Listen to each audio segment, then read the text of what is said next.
Hello to all, welcome to back my YouTube channel #GoInBiology। कैसे हैं आप सभी? आई होप आप बहुत अच्छे होंगे और वीडियोस को एंजॉय कर रहे होंगे। आज हम डाइजेशन एंड एब्जॉर्प्शन में फैट डाइजेशन और एब्जॉर्प्शन की बात करने वाले हैं। इससे प्रीवियस वीडियोस में हमने कार्बोहाइड्रेट और प्रोटीन डाइजेशन और एब्जॉर्प्शन की बात की। फैट डाइजेशन बहुत इंपॉर्टेंट है। क्यों? क्योंकि फैट प्रोटीन और कार्बोहाइड्रेट के डाइजेशन के कंपैरिजन में काफी कॉम्प्लेक्स होता है और इसके अंदर हम ये चीजें देखते हैं कि इसका जो डाइजेशन होता है वो उनके कंपैरिजन में बहुत धीमे और बहुत ज्यादा कॉम्प्लेक्स प्रोसेस में होता है। लेकिन आज हम ये पढ़ेंगे और बहुत आसानी से समझेंगे कि एक्चुअली फैट का डाइजेशन होता कैसे है, फैट डाइजेशन कहाँ से शुरू होता है और फैट किस किस चीजों में बदल जाता है और उसे कौन सा पार्ट एब्जॉर्ब करता है और फिर वो जाकर के हमारे ब्लड में कहाँ स्टोर होता है और उसकी क्या फंक्शनिंग होती है। तो फैट हमारे फूड का एक इम्पोर्टेंट पार्ट है। आपने पढ़ा होगा कि फैट के फॉर्म में हम घी, बटर, मक्खन सब चीजें खाते हैं। इसके साथ ही ऑयल्स को अगर हम फूड के साथ लेते हैं तो आप देखेंगे कि जो हमारा फूड होता है उसके फूड के अंदर कॉम्प्लेक्स फॉर्म में यानी फैट प्रेजेंट होता है। तो फैट को डाइजेस्ट करने के लिए हमारी बॉडी के अंदर फैट डाइजेस्टिंग एंजाइम्स होते हैं जिन्हें हम यहाँ पर डिस्कस करने वाले हैं कि वो फैट डाइजेस्टिंग एंजाइम किस तरह से वहां पर काम करते हैं। तो प्लीज अपन समझते हैं और देखते हैं कि एक्चुअली ये प्रोसेस कैसे है। तो सबसे पहले आज हम बात करने वाले हैं फैट डाइजेशन की।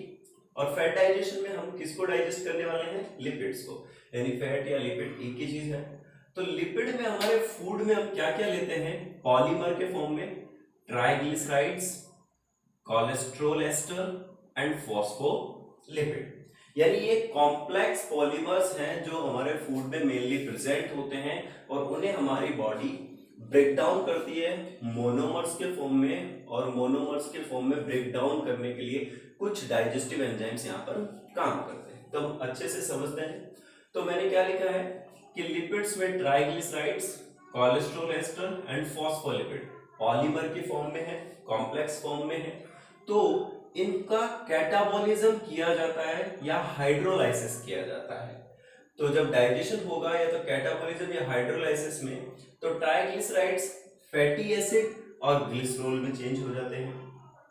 कोलेस्ट्रॉल एस्टर को अगर हम देखें तो वो कोलेस्ट्रॉल में चेंज हो जाता है और फॉस्फोलिपिड भी ग्लिसरॉल और फैटी एसिड्स में चेंज हो जाते हैं। तो यानी ये एक पॉलीमर स्टेज है जो यहाँ पर आकर के एक मोनोमर स्टेज में चेंज होने वाली है। तो यानी इस प्रोसेस में अगर हम देखें तो कॉम्प्लेक्स लिपिड्स का डाइजेशन सिंपल लिपिड्स की फॉर्म में यहाँ पर हो रहा है। तो अब हम पूरा एक गैस्ट्रोइंटेस्टाइनल ट्रैक्ट के तहत ये समझने वाले हैं कि फैट डाइजेशन की शुरुआत किस तरह से होती है और कहाँ कहाँ किस प्रोसेस में होती है। तो आप देखें, सबसे पहले मैंने यहाँ पर जो फर्स्ट पार्ट बनाया है ये माउथ, सेकंड पार्ट यहाँ पर जो है स्टमक एंड थर्ड पार्ट यहाँ पर है पेनक्रियाज यानी स्मॉल इंटेस्टाइन। पेनक्रियाज जो स्मॉल इंटेस्टाइन के अंदर ओपन होती है ड्यूडोनम पार्ट में। तो हम यहाँ पर इस पार्ट को ड्यूडोनम पार्ट कह रहे हैं। तो अब देखें आप सभी, तो यहाँ सबसे पहले आप देखेंगे कि यहाँ पर सबसे पहले अगर हम डिस्कस करें तो हमारी बॉडी के अंदर माउथ, स्टमक और पेनक्रियाज, यहाँ तीनों ही जगह पर फैट को डाइजेस्ट करने के लिए लाइपेज एंजाइम का सीक्रेशन होता है। तो अब सबसे पहले इस प्रोसेस को इस तरह से समझें कि माउथ में सलाइवरी ग्लैंड्स होती हैं जो हम डिस्कस कर चुके हैं, पैराटाइड ग्लैंड, सबलिंगुअल ग्लैंड। तो ये क्या करती है? हमारी बकल कैविटी के अंदर मेनली सलाइवरी अमाइलेज यानी टाइलिन का सीक्रेशन करती है और वो एक्ट करता है स्टार्च पर यानी कुक्ड स्टार्च पर। तो आप देखें कि उसके साथ हमने बात की थी कि हमारे यहाँ पर सलाइवरी ग्लैंड से लिंगुअल लाइपेज भी सीक्रेशन करता है। तो लिंगुअल लाइपेज वो एंजाइम है जो लिपिड्स के ब्रेकडाउन में काम करता है, लेकिन हमने बात की थी कि बकल कैविटी में लिंगुअल लाइपेज एक्ट नहीं करता और वहां डाइजेशन नहीं करता। तो लिंगुअल लाइपेज क्या करता है कि जब फूड बॉलस की फॉर्म में चेंज हो जाता है तो वो उसके साथ मिल जाता है और ईसोफेगस से होता हुआ स्टमक पार्ट में चला जाता है। लेकिन मैं आपको बताना चाहूंगा कि लिंगुअल लाइपेज का कंट्रीब्यूशन लगभग 20% होता है फैट डाइजेशन के लिए, लेकिन बकल कैविटी में यहाँ कोई डाइजेशन नहीं होता है। इसके साथ आप इसे वीक डाइजेस्टिव एंजाइम कह सकते हैं, क्योंकि ये मोस्ट ऑफली फैट डाइजेशन पूर्ण रूप से या कंप्लीटली नहीं कर पाते हैं, लेकिन इस गैस्ट्रिक लाइपेज और लिंगुअल लाइपेज कुछ मात्रा में मिल करके यहाँ पर एक कॉम्प्लेक्स फैट मॉलिक्यूल को ब्रेक डाउन करने का काम करते हैं, जिसे हम धीरे धीरे समझने वाले हैं। तो यहाँ पर आप देखें लिंगुअल लाइपेज, इसके साथ स्टमक में आपको याद होगी चीफ सेल। तो चीफ सेल यहाँ पर गैस्ट्रिक लाइपेज का सीक्रेशन करती है, और गैस्ट्रिक लाइपेज और लिंगुअल लाइपेज मिल करके एक फैट मॉलिक्यूल के ऊपर वर्क करती है। तो इसे यहाँ पे समझना होगा कि जब हम ट्राइग्लिसराइड की बात करते हैं, तो उसमें आप देखें कि बैकबोन की फॉर्म में एक ग्लिसरॉल मॉलिक्यूल होता है और उसके साथ 3 फैटी एसिड्स प्रेजेंट होते हैं जो जुड़े होते हैं with the help of ester bonds. किस बॉन्ड से जुड़े होते हैं? एस्टर बॉन्ड से। तो आपको याद रखना है कि ये यहाँ पर जो प्रेजेंट है इसे हम एक ग्लिसरॉल मॉलिक्यूल कह रहे हैं, और इसके साथ फैटी एसिड्स एस्टर बॉन्ड की मदद से यहाँ जुड़े हुए हैं। तो आप देखें कि लिंगुअल लाइपेज और गैस्ट्रिक लाइपेज इन एस्टर बॉन्ड्स को ब्रेक करने का काम करते हैं।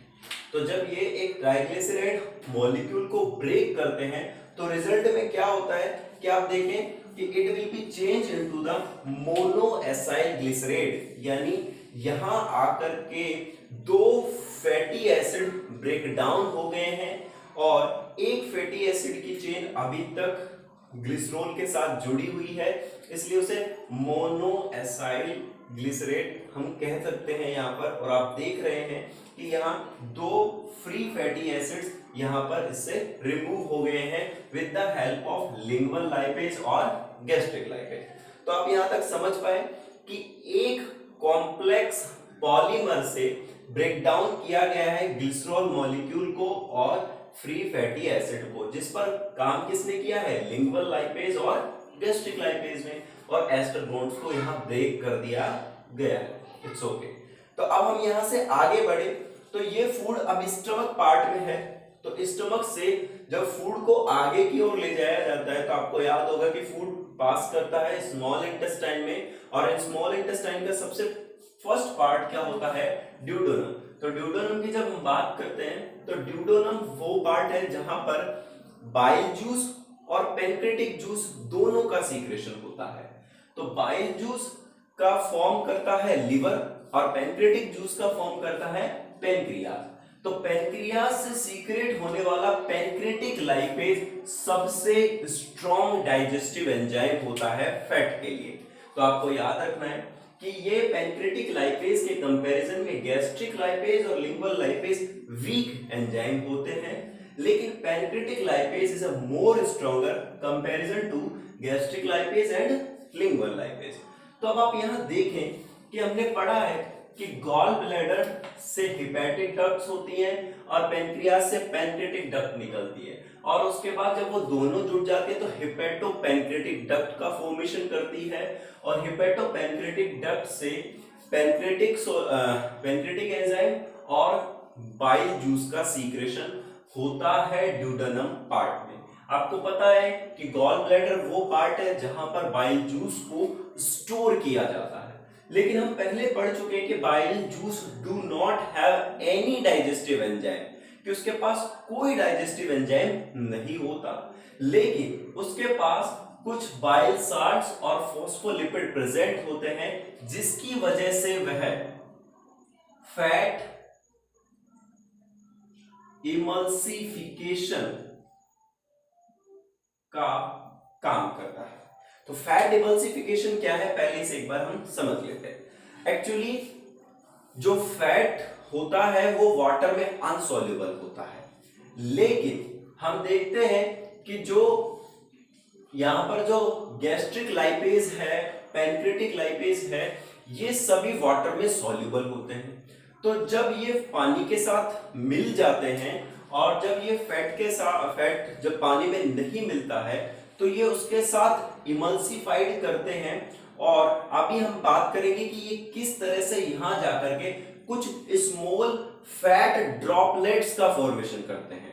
तो यहाँ इमल्सिफाइड किया जाता है with the help of bile juice, यानी उस पर जो साल्ट्स होते हैं वो हेल्प करते हैं कि यहाँ पर जो फैट मॉलिक्यूल है, एक लार्ज फैट मॉलिक्यूल है, उसको किस तरह से यहाँ पर ब्रेक डाउन किया जाता है। तो इसे समझने के लिए सबसे पहले आप देखें कि बाइल जूस से दो सीक्रेशन होते हैं, एक तो फॉस्फोलिपिड जिससे लेसिथिन, और एक बाइल साल्ट्स। तो फॉस्फोलिपिड लेसिथिन का सीक्रेशन हुआ है और बाइल साल्ट। तो बाइल साल्ट्स कौन कौन से? Sodium taurocholate and sodium glycolate.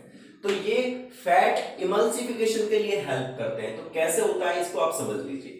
हमारे पास सबसे पहले एक कॉम्प्लेक्स मॉलिक्यूल है ट्राई एसिल ग्लिसराइड का, और इस फैट ग्लोब्यूल लार्ज साइज में प्रेजेंट है। और ये जो मैंने अभी नीचे बनाया है वो बनाया इंटेस्टाइनल काइम। तो आपने याद किया होगा कि सबसे पहले जो फूड होता है बॉलस के फॉर्म में होता है, फिर बॉलस के फॉर्म में से हम देखते हैं वो काइम की फॉर्म में चेंज होता है स्टमक के अंदर, और फिर उसके बाद वो बाद में जाकर के काइल में फॉर्म हो जाता है। तो आप देखेंगे कि सबसे पहले आपको याद रखना है कि फैट को डीनेचुरेशन करने के लिए यहाँ पर गैस्ट्रिक लाइपेज और बाइल जूस का एक्ट जब हम यहाँ देखते हैं तो आप देखेंगे कि इस फैट ग्लोब्यूल के सराउंडेड, सबसे पहले आप देखेंगे कि इस फैट ग्लोब्यूल के सराउंडेड फॉस्फोलिपिड की एक लेयर डेवलप हो जाती है।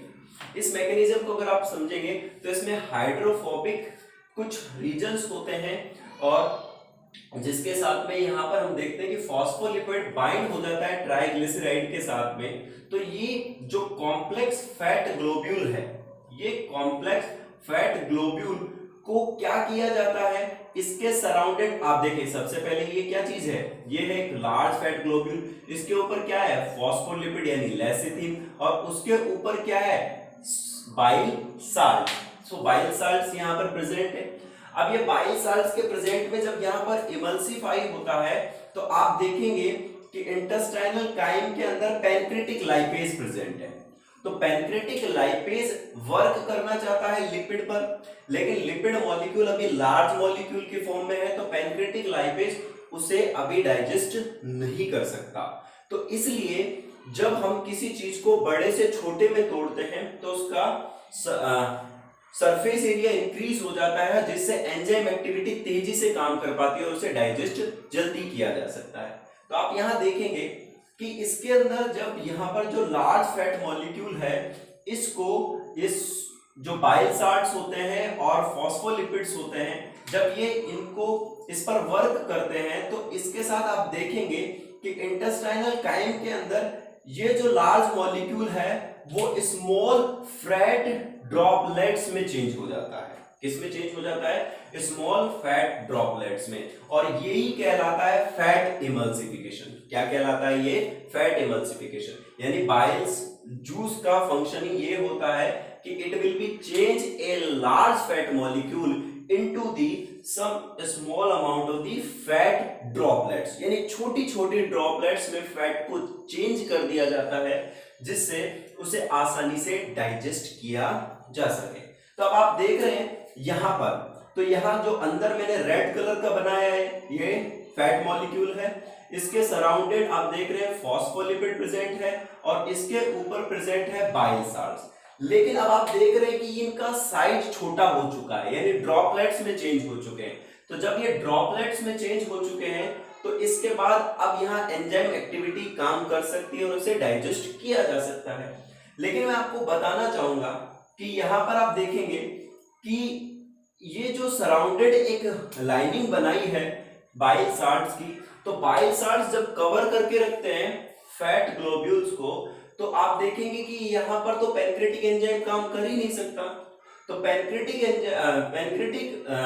यहाँ पर लाइपेज जब काम करेगा तो उसके लिए आप देखें कि यहाँ एक कोलिपेज एंजाइम जुड़ा होता है। तो मैंने यहाँ देखा आपको, यहाँ कोलिपेज एंजाइम है, यहाँ कोलिपेज एंजाइम है। तो कोलिपेज एंजाइम क्या करता है कि थोड़े से बाइल साल्ट्स को उस जगह से हटा देता है, कि जिसकी वजह से ये पैनक्रेटिक लाइपेज इस फैट ड्रॉपलेट के कांटेक्ट में आ सके।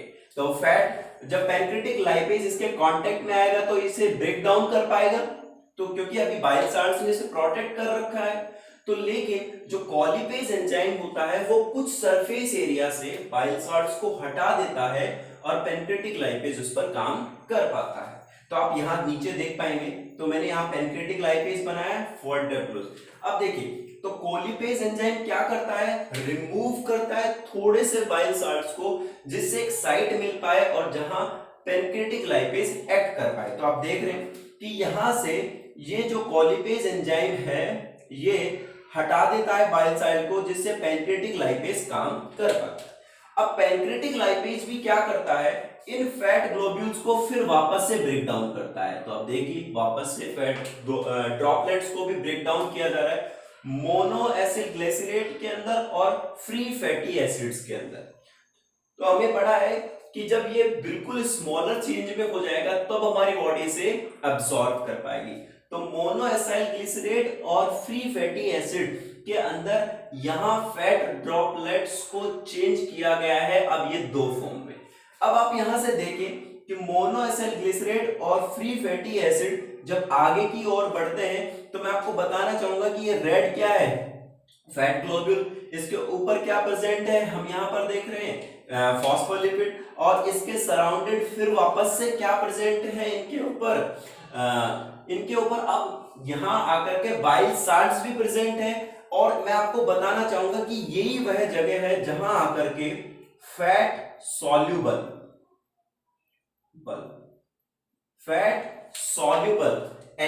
विटामिन ए डी ई के, कौन से, fat soluble vitamin A D E के इनके साथ बाइंड हो जाते हैं, जिससे बॉडी फैट सॉल्यूबल फॉर्म के विटामिन को एब्सॉर्ब कर पाती है। तो आप देख रहे हैं कि जब इसमें फैट सॉल्यूबल विटामिन इसके साथ में हम देख रहे हैं कि मोनो एसाइल ग्लिसरेट और फ्री फैटी एसिड जब विटामिन ए डी ई के साथ जब बन जाते हैं तो स्मॉल स्ट्रक्चर को बनाते हैं जिन्हें हम कहते हैं मिसेल्स। और ये मिसेल्स की संख्या बहुत ज्यादा मात्रा में बनती है, आपको मैं बताना चाहूंगा। तो मिसेल्स का फॉर्मेशन अभी कहां हुआ है, ये सब कहां चल रहा है, ड्यूडेनम पार्ट के अंदर। अब आप देखेंगे कि मिसेल्स का जब फॉर्मेशन हुआ तो मिसेल्स के सराउंडेड क्या प्रेजेंट है, बाइल साल्ट्स। अब मिसेल्स को एब्सॉर्ब किया जाना चाहिए स्मॉल इंटेस्टाइन में, यस। तो यहां आप देखेंगे कि बाइल साल्ट्स रिमूव हो जाते हैं, बाइल साल्ट रिमूव हो जाते हैं एंड लगभग 94% गो बैक टू लिवर, कि लगभग 94% बाइल साल्ट्स वापस लिवर में चले जाते हैं। अब आप इसके साथ देखेंगे कि ये जो मिसेल्स है वो एंटर करता है स्मॉल इंटेस्टाइन में। कहां एंटर करता है, स्मॉल इंटेस्टाइन में तो है ही, लेकिन अब ये स्मॉल इंटेस्टाइन की जो एपिथेलियम है यानी उसकी वॉल्स में एंटर करता है। तो आप देखेंगे जो मिसेल्स होते हैं, अब इसमें क्या क्या प्रेजेंट है, तो देखो फ्री फैटी एसिड है, मोनो एसिड ग्लिसराइड है, विटामिन ए डी ई के है और कोलेस्ट्रॉल भी है। क्योंकि हम पढ़ रहे हैं कि हमारे जो ट्राइग्लिसराइड्स होते हैं उनके अंदर कोलेस्ट्रॉल भी फॉर्म में होता है। तो आप देखें free fatty acid, mono acyl glyceride, vitamin A D E के और कोलेस्ट्रॉल प्रेजेंट। तो मिसेल्स की फॉर्म जब इसके अंदर एंटर करती है तो एंटर करने के बाद आप देखेंगे कि यहां जाकर के ये जो सब प्रोडक्ट है, अब ये यहां पर मैंने आपको बताना चाहूंगा कि ये सारे के सारे प्रोडक्ट यहां से आप देखेंगे कि ये सब एक ड्रॉपलेट की फॉर्म में होते हैं। तो अगर हम यहां देखें तो ये मैं आपको सामने बना रहा हूं जिसमें free fatty acids, mono acyl glycerol, vitamin A D E के और कोलेस्ट्रॉल प्रेजेंट है। अब यहां आकर के क्या होता है, क्योंकि जो हमारी बॉडी होती है एपिथेलियल पार्ट होती है वो प्रिवेंट करती है, इस फॉर्म को एब्जॉर्ब नहीं कर पाती है। तो मैं आपको बताऊंगा कि यहाँ गोल्गी बॉडी में दो फेजेस है, एक स्मूथ एंडोप्लाज्मिक रेटिकुलम यहाँ देख रहे हैं पर इस वाले पार्ट के अंदर, और एक है रफ एंडोप्लाज्मिक रेटिकुलम। तो आप देखेंगे कि यहाँ से SER और RER जब पार्ट के अंदर आते हैं तो आप देखेंगे कि एंडोप्लाज्मिक रेटिकुलम के अंदर ये जो मिसेल फॉर्म में है इसको एंटर करवाया जाता है, और जब ये पार्ट एंटर होता है तो इसके सराउंडेड एक प्रोटीन लेयर डेवलप हो जाती है। क्या डेवलप हो जाती है? एक प्रोटीन लेयर। आप देखेंगे इसमें एक प्रोटीन लेयर डेवलप हो जाती है, और इस प्रोटीन लेयर के सिंथेसाइज जब किया जाता है तो उस स्ट्रक्चर को कहा जाता है काइलोमाइक्रोन। क्या कहा जाता है उसे? काइलोमाइक्रोन। तो आप देख रहे हैं कि मिसेल्स के बाद किस स्ट्रक्चर का फॉर्मेशन हो रहा है? काइलोमाइक्रोन। तो काइलोमाइक्रोन को इसके बाद आप देखेंगे स्मॉल इंटेस्टाइन में हमने पढ़ा है कि फिंगर लाइक स्ट्रक्चर्स होते हैं जिन्हें हम विलाई कहते हैं, और ये एब्जॉर्प्शन के लिए हेल्पफुल होती हैं। तो आप देखेंगे काइलोमाइक्रोन को एब्जॉर्ब किया जाता है विलाइज के द्वारा, और विलाई में मैं आपको बताना चाहूंगा कि एक इंपॉर्टेंट स्ट्रक्चर होती है लैक्टियल्स। आप एनसीईआरटी में डायग्राम मेंशन है और मैं प्रीवियस वीडियोस में भी डिस्कस कर चुका हूं। तो उनमें एक इंपॉर्टेंट स्ट्रक्चर होती है लैक्टियल्स, और वो लैक्टियल्स इन काइलोमाइक्रोन स्ट्रक्चर्स को रिसीव कर लेती हैं, और रिसीव करने के बाद में हमारे ब्लड वेसल्स के अंदर उन्हें ट्रांसफर कर दिया जाता है। अब काइलोमाइक्रोन फॉर्म में जब फैट ड्रॉपलेट्स यानी प्रेजेंट है, यहाँ पर फ्री फैटी एसिड्स प्रेजेंट है, तो इनको ट्रांसफर कर दिया जाता है ब्लड के अंदर, जिनमें से कुछ अमाउंट का जो फैट होता है it will be utilize in the skeletal muscles. कहां यूज कर लिया जाता है उसे? स्केलेटल मसल्स में। और other extra amount of fat जो होता है उसे एडिपोज टिश्यू के फॉर्म में स्टोर कर लिया जाता है, कि डिफरेंट कंडीशन में हमारी बॉडी उन्हीं फैट को ब्रेक डाउन करके वापस से यूटिलाइज कर लेती है। तो एक बार मैं वापस से आपको रिकैप करके बता देता हूं जनरली हमने आज क्या पढ़ा है। फैट डाइजेशन एंड एब्जॉर्प्शन की बात की है। तो फैट डाइजेशन में आप देखें कि लिपिड्स को हम कॉम्प्लेक्स पॉलीमर के फॉर्म में ट्राइग्लिसराइड, कोलेस्ट्रॉल और फॉस्फोलिपिड की फॉर्म में लेते हैं। इसके बाद कैटाबॉलिज्म या हाइड्रोलाइसिस जब होता है तो इनका ब्रेकडाउन होता है fatty acid glycerol, cholesterol, glycerol और फैटी एसिड यानी मोनोमर्स की फॉर्म में। तो अब आप देखेंगे कि जब हम हमारे स्वेलिंग यानी बकल कैविटी में जब फैट को खाते हैं तो एक फैट पार्टिकल जब हमारी बॉडी के अंदर जाता है तो उसके अंदर माउथ से salivary gland lingual lipase secret करती हैं, और स्टमक से चीफ सेल गैस्ट्रिक लाइपेज का सीक्रेशन करती है। ये दोनों वीक होते हैं यानी फैट पर एक्ट करने के लिए, लेकिन फिर भी ये कुछ मात्रा के अंदर कुछ पार्ट में फैट डाइजेस्ट करने का काम करते हैं। तो आप देखिए कि लिंगुअल लाइपेज और गैस्ट्रिक लाइपेज दोनों मिलकर के एक कॉम्प्लेक्स, मैंने यहाँ एक स्ट्रक्चर बनाया जिसमें आप देख रहे हैं कि backbone of structure of glycerol and they have 3 fatty acids यहाँ प्रेजेंट हैं। तो इनमें एस्टर बोन्स को ब्रेक किया जाता है लिंगुअल लाइपेज और गैस्ट्रिक लाइपेज। तो ये ट्राई एसिड ग्लिसरॉल को चेंज कर देते हैं मोनो एसिड ग्लिसरॉल में, जिसमें 2 फ्री फैटी एसिड को यहाँ पर रिमूव कर दिया गया है। तो यानी एक सिंपल फॉर्म यहाँ बना दी गई है, लेकिन अभी इसे और डाइजेस्ट किया जाएगा। तो आप देखें कि इसके बाद जब फूड आगे बढ़ता है तो ड्यूडेनम पार्ट में जाता है, is the first part of small intestine. तो वहां हमने पढ़ा है कि गॉल ब्लैडर क्या रिलीज करता है? बाइल जूस, और पेनक्रियास पैनक्रेटिक जूस जिसमें पैनक्रेटिक लाइपेज होता है। तो pancreatic lipase is the strongest digestive enzyme for the fat digestion. तो आप देखेंगे कि बाइल जूस के पास 2 चीजें, फॉस्फोलिपिड लेसिथिन और बाइल साल्ट्स यानी सोडियम टोरोकोलेट एंड सोडियम ग्लाइकोकोलेट, ये दोनों मिलकर को फैट को इमल्सिफाई करते हैं। फैट इमल्सिफिकेशन का मतलब उसे मिला दिया जाता है उस गैस्ट्रिक जूस के थ्रू, जिस पर एंजाइम एक्टिविटी की जा सके और उसे डाइजेस्ट किया जा सके। तो आप देखेंगे कि फैट इमल्सिफिकेशन में एक फ्लैट ग्लोब्यूल के सराउंडेड फॉस्फोलिपिड की एक लेयर बन गई है।